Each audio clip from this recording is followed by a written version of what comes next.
Hi friends, இந்த வீடியோவில் நாம் இதை பற்றி பார்க்க போகிறோம்னா கார்த்திகை தீபம் சீரியலில் ஒரு அட்டகாசமான ப்ரொமோ வந்திருக்கு. அதை பற்றி தான் இந்த வீடியோவில் பார்க்க போகிறோம். அதுக்கு முன்னாடி நம்ம சேனலை சப்ஸ்கிரைப் பண்ணாதவங்க கீழே இருக்கிற சப்ஸ்கிரைப் பண்ணை கிளிக் பண்ணிவிட்டு பக்கத்தில் இருக்கிற பெல் பட்டனையும் கிளிக் பண்ணிடுங்க. சரி, வாங்க வீடியோக்குள்ளே போகலாம்.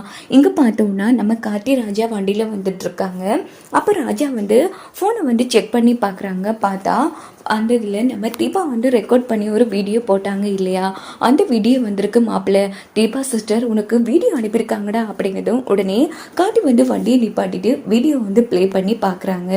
ஸோ அந்த வீடியோவை பார்த்த உடனே செம்மையாக அதிர்ச்சி ஆகிறாங்க கார்த்தி. என்ன ஆச்சுடா மாப்பிள்ள அப்படிங்கிறதும் உடனே ராஜாவும் ஃபோனை வாங்கி பார்க்குறாங்க. என்னடா மாப்பிள்ள சிஸ்டர் இப்படி ஒரு முடிவெடுத்திருக்காங்க, இவங்க இப்படி ஒரு முடிவெடுப்பாங்கன்னு நான் கொஞ்சம் கூட எதிர்பார்க்கல அப்படின்னு சொன்னதும் நானும் எதிர்பார்க்கலடா. அம்மா அப்படி என்ன செஞ்சிட்டாங்கன்னு இவங்க உயிர் கொடுக்குற அளவுக்கு போயிருக்காங்க, இதை நான் கொஞ்சம் கூட எதிர்பார்க்கல. தீபாவை நான் தான் அலட்சியப்படுத்திட்டேன் அப்படின்னு காத்தி ரொம்ப ஃபீல் பண்ணி எல்லாம் ஆரம்பிக்கிறாங்க. மாப்பிள்ள அழாதடா, இங்கே பாரு, கண்டிப்பாக தீபா சிஸ்டர் நமக்கு உயிரோட கிடைப்பாங்க. அவங்களோட தங்கமான மனசுக்கு அந்த அம்மன் கைவிட மாட்டாங்க மாப்பிள்ள. அப்படி பார்த்தா செங்கல்பட்டில் தான் தீபா சிஸ்டர் இருக்காங்க, வண்டியை விடு, நம்ம அங்கே போய் விசாரிக்கலாம் அப்படின்னு சொல்லிட்டு கார்த்தி ராஜா ரெண்டு பேரும் வேகமாக கிளம்பி அந்த செங்கல்பட்டில் இருக்கிற ஒரு அம்மன் கோவிலுக்கு வராங்க.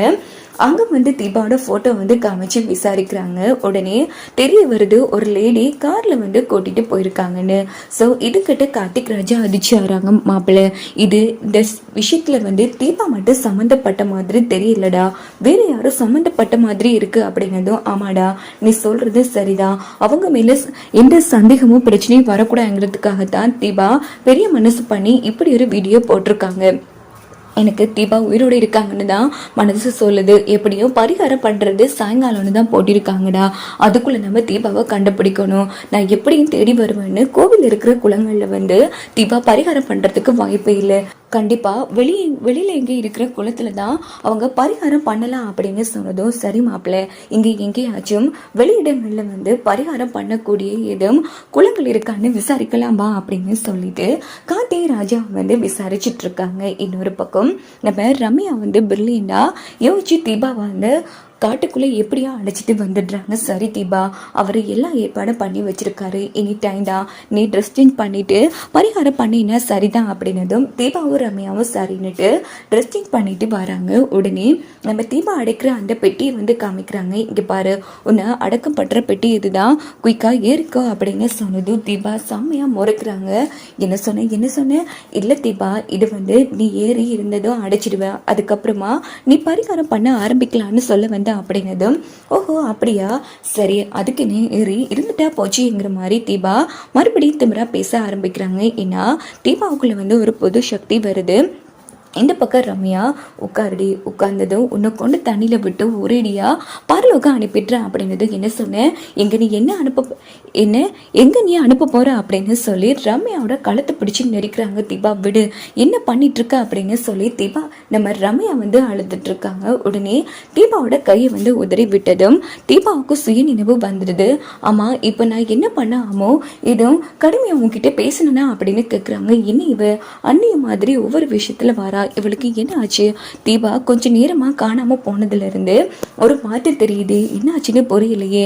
இவ மனசு மாறுறதுக்குள்ள இவளை பக்கன பரிகாரத்தை பண்ண வைக்கணும் அப்படின்னு நினைச்சிட்டு அதுல ஒண்ணு இல்லை தீபா, நீ உங்க அத்தை விஷயத்துல டென்ஷனா இருக்க, அதான் உனக்கு என்ன பேசுற எப்படி நடந்துக்கிறன்னு ஒன்றும் புரியுதுல. சரி இதான் உனக்கான பெட்டி, நீ இதுல ஏறினீன்னா நாங்க உன்னை பத்திரமா அடிச்சு வச்சு தண்ணியில் விட்டுருவோம் அப்படின்னதும் தீபாவும் சரின்னு சொல்லிட்டு அந்த பெட்டிக்குள்ளே ஏறி இருக்காங்க. இங்கே பார்த்தோம்னா அந்த யோசனை வந்ததும் உடனே பெட்டியை சுற்றி வளைச்சி ஆடியும் அடிச்சிடுறாங்க. தீபா பெட்டிக்குள்ளே இருக்காங்க. இங்கே பாரு, இவ இன்னைக்கு ஒரு மார்க்கமாகவே நடந்துக்கிறா, இவன் மனசு மாறி பெட்டியை விட்டு வெளியில் வரத்துக்குள்ளே இவளை தண்ணியில் இறக்கி விடலாம் வா அப்படின்னு சொல்லிட்டு ரம்யாவும் அந்த யோசனையும் சேர்ந்து அந்த பெட்டியை பரிகாரம் பண்ற அந்த குளத்துக்கிட்ட கொண்டு வராங்க. இங்க பார்த்தோம்னா கார்த்தி ராஜா விசாரிச்சுட்டு இருக்கும் போது அதுல ஒருத்தங்க இப்படி நம்ம தீபா தீபா ஒரு காட்டுக்குள்ள இருக்கிற குளத்துக்கு தான் கூட்டிட்டு போயிருப்பாங்க. அதே குளத்து அட்ரஸ் சொன்னதும் உடனே கார்த்தியும் ராஜா வந்து வேகமா அந்த காட்டுக்கு போறாங்க. ஸோ அங்கேயும் இங்கேயும் தேடி அலைஞ்சிட்டு இருக்காங்க. அப்படின்னு பார்த்து அந்த லேடி சாமியார் நம்ம கார்த்திக்கிட்ட வராங்க. என்ன உன் பொண்டாட்டி உயிரை காப்பாத்தலான்னு வந்திருக்கியா? இன்னும் ஒரு நொடி தான் இருக்கு, ஒரு அரை நொடி தான் இருக்கு, அதுக்குள்ள போய் உன் பொண்டாட்டியை முடிஞ்சா காப்பாத்து, கவலைப்படாத, உன் பொண்டாட்டிக்கு எந்த பிரச்சனையும் வராது, அந்த கடவுள் துணையா இருக்காரு அப்படின்னதும் கார்த்தி வந்து ரொம்ப வேகமா அங்கே இங்கே தேடிட்டு இருக்காங்க. இங்க பார்த்தோம்னா ரம்யா வந்து தந்திரமா கயிறை வந்து பிடிச்சு அந்த பெட்டியை வந்து நேராக தண்ணியில வந்து இறக்கினதும் நம்ம தீபா வந்து நல்லபடியா மிதந்துட்டு இருக்காங்க. இங்க பாருங்கம்மா, எனக்கு என்னமோ யாரோ வார மாதிரி சந்தேகமா இருக்கு, இதுக்கப்புறமும் நாம எங்க இருக்கிறது பிரச்சனை தான், பேசாம கைட்டு விட்டுட்டு வாங்க எஸ்கேப் ஆகலாம் அப்படின்னதும் ரம்யாவும் குயிக்கா கைட்டை விட்டுட்டு அங்க இருந்து சாமியார் கூட சேர்ந்து எஸ்கேப் ஆயிடுறாங்க.